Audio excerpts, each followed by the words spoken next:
कौन फूल देवी देवता के शोभे कौन पत्र भोला के, कौन फूल देवी देवता के शोभे कौन पत्र भोला के, ककरा के गद्दा शोभे ककरा हस्तुला संजोगी जा सारा रा रा रा रा रा रा रा रा रा रा रा रा रा सारा रा रा हे जोगीरा सारा रा रा रा रा रा रा रा रा रा रा सारा रा रा सारा रा रा रा रा रा रा सारा रा रा। अरहुल फूल देवी देवता के शोभे बेलपत्र भोला के, अरहुल फूल देवी देवता के शोभे बेलपत्र भोला के, महावीर के गंगा शोभे कृष्ण हाथ सुदर्शन जोगी जा सारा रा रा रा रा रा रा सारा रा रा हे जोगी जा सारा रा रा रा रा रा रा रा रा रा रा सारा रा रा।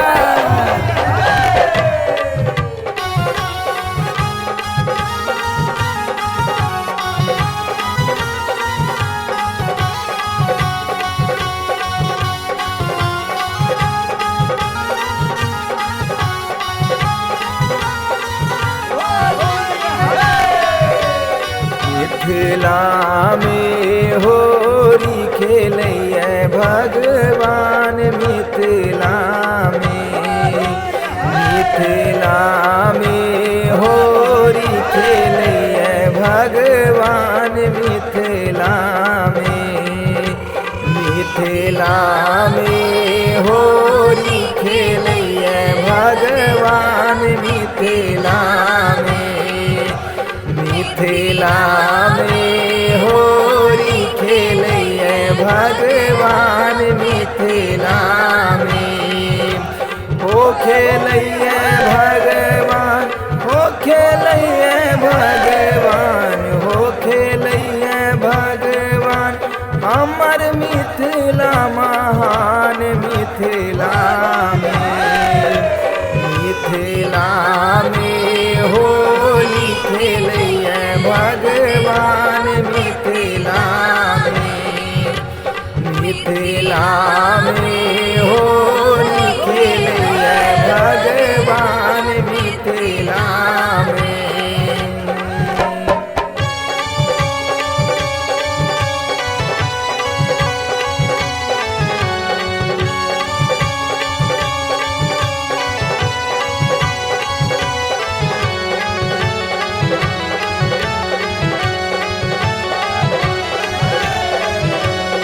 बहिन सीता संग पाहुन राम खेले, विद्यापति संग उगना खेले, से हो जाथिन त्रिभुवन नाथ हो से हो जाथिन त्रिभुवन नाथ मिथिला में, मिथिला में होरी खेलैया भगवान मिथिला में, मिथिला में होली खेलैया भगवान मिथिला में।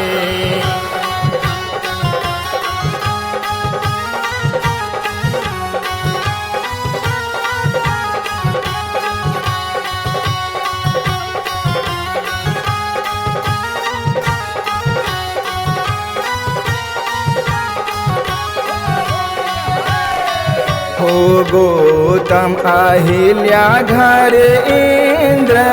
खेलै, गौतम ऋषि ससारा पीत भेलेन, गौतम अहिल्या घर इंद्र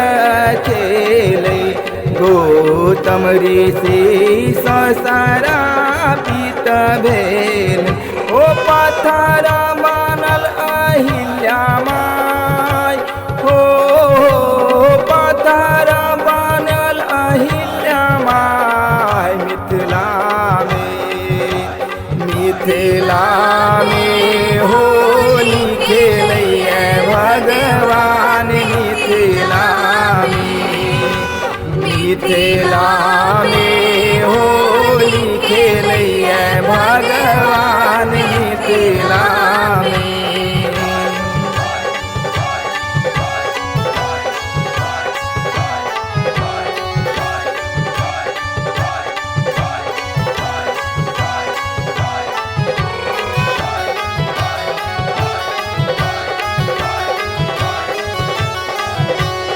भक्ति के रंग कालिदास खेले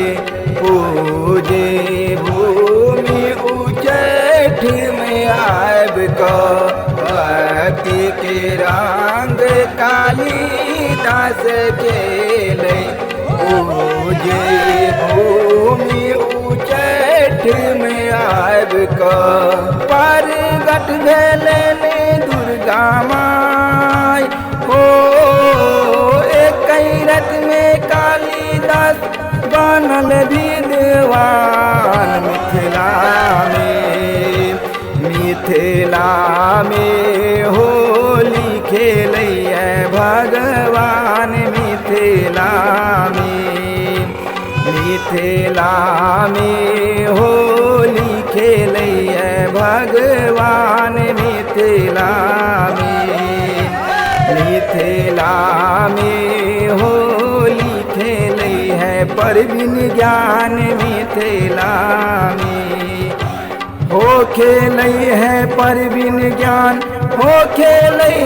परवीन ज्ञान हो खेलै परवीन ज्ञान हमर मिथिला महान मिथिला में होली खेलै भगवान मिथिला में होली खेलै भगवान मिथिला में हो